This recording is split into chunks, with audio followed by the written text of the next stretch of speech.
Now, the British Army has been showing off its assets in Canada at a special day for Canadian VIPs and the media. The open day at BATUS in Suffield was designed to thank the local community for decades of support for training and live firing. Rory Higgins was there. Pomp and circumstance, something that the British and Canadian people share a love of. The British Army have been training on the prairies of southern Alberta, Canada for nearly 40 years. Generations of soldiers have notionally fought battles against enemies of the state in different ways and prepared for the real thing. But whereas the role of the British Army training unit in Suffield is well known in the forces, it's poorly understood amongst local Canadians.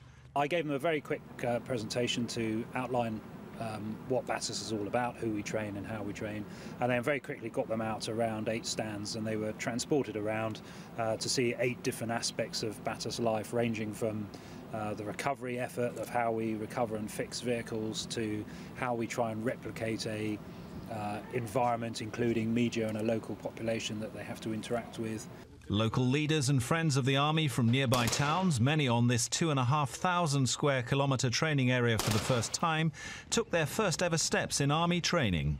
For a lot of people who are here today, this is their first time they see the investment that comes in. The investment to protect the soldiers, but the investment that comes in making sure that they're effective as they can be. With cutbacks in defence budgets, the future of British Army training is being looked at hard, and that could impact on what happens in Canada.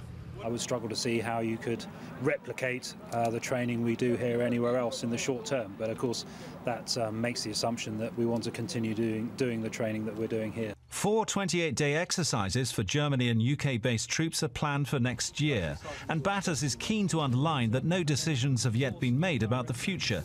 But with the Army putting millions of pounds in the local economy, there's nervousness in southern Alberta about any changes in the air. I know for a fact, because I'm very close to the economic development aspect of the area, I really thank the British government for investing in this area. I know they like to be here because it's a large base and they can do all the maneuvers they can't do in other places. But I'd like to say again, welcome, and I hope they do stay. Britain first set up BATUS 40 years ago when political upheaval in Libya stopped training in North Africa.